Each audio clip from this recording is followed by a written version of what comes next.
এই মুহূৰ্তত ৰাজ্য চৰকাৰৰ কৰ্মচাৰীসকলৰ বাবে জনাব বিচাৰিছোঁ বিগ ব্ৰেকিং নিউজ। কৰ্মচাৰীসকলৰ বাবে কেইবাটাও ডাঙৰ খবৰ আহিছে। কৰ্মচাৰী পৰিষদৰ কাৰ্যনিৰ্বাহক বৈঠক সম্পন্ন হৈছে আৰু এইবাৰ দৰমহা, পেঞ্চন, গ্ৰেচুইটি আৰু কেইবাটাও বিষয় সন্দৰ্ভত সিদ্ধান্ত লোৱা হৈছে। কি সিদ্ধান্ত লোৱা হৈছে সবিশেষ আপোনালোকক জনাব বিচাৰিছোঁ। ভিডিঅ'টো প্ৰথমৰ পৰা শেষলৈকে চাই থাকিব।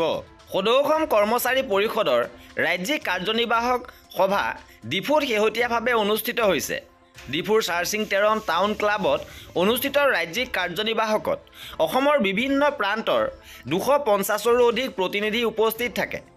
কাৰ্যনিৰ্বাহকৰ অন্তত সদৌ অসম কৰ্মচাৰী পৰিষদৰ সভাপতি দীপেন শৰ্মা, সম্পাদক প্ৰধান দিলীপ কলিতা, উপসভাপতি ৰুহুল আমিন আৰু কাৰ্বি আংলং প্ৰাথমিক শিক্ষক সন্থাৰ সাধাৰণ সম্পাদক প্ৰবীণ হানছে এখন সংবাদমেল সম্বোধন কৰে আৰু এই অধিৱেশনত কৰ্মচাৰী পৰিষদৰ 54টা দাবী সম্পৰ্কত আলোচনা অনুষ্ঠিত হয়।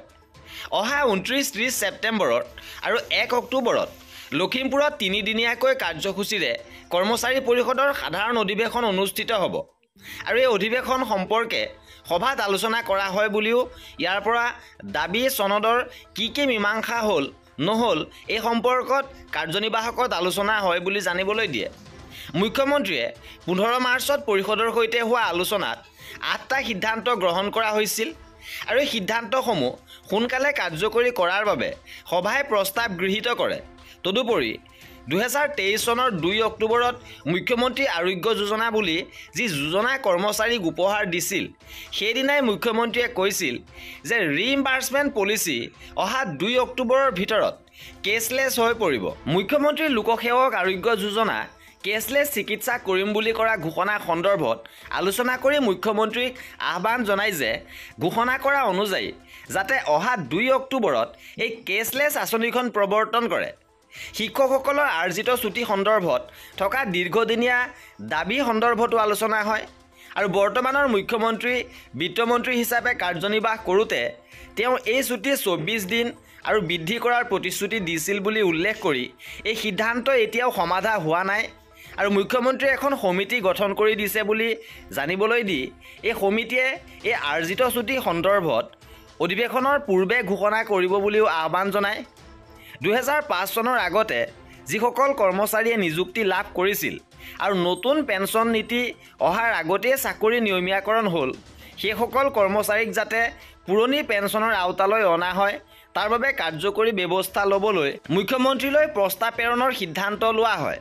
আৰু master roll casual fix pay কৰ্মচাৰীসকলৰ যিসকল টিউটৰ আছিল, এছিষ্টেণ্ট শিক্ষক, অতিৰিক্ত শিক্ষক, IC টিচাৰ যিসকল আছিল, এই সকলোৰে চাকৰি নিয়মীয়াকৰণৰ কথা আমি মুখ্যমন্ত্ৰীক অৱগত কৰিছিলোঁ বুলি উল্লেখ কৰি কয় যে এইসকল নিগম নিকায়ত কাম কৰা কৰ্মচাৰীক NPSৰ আওতালৈ আনিম বুলি মুখ্যমন্ত্ৰীয়ে কথা দিছিল বুলি উল্লেখ কৰি কৰ্মচাৰীসকলে যাতে এককালীন গ্ৰেচুইটি পায়, যৎকিঞ্চিত পেঞ্চন পায় আৰু সেই সিদ্ধান্ত কাৰ্যকৰী কৰিবলৈ আজিৰ সভাই মুখ্যমন্ত্ৰী মহোদয়ক আহ্বান জনায়।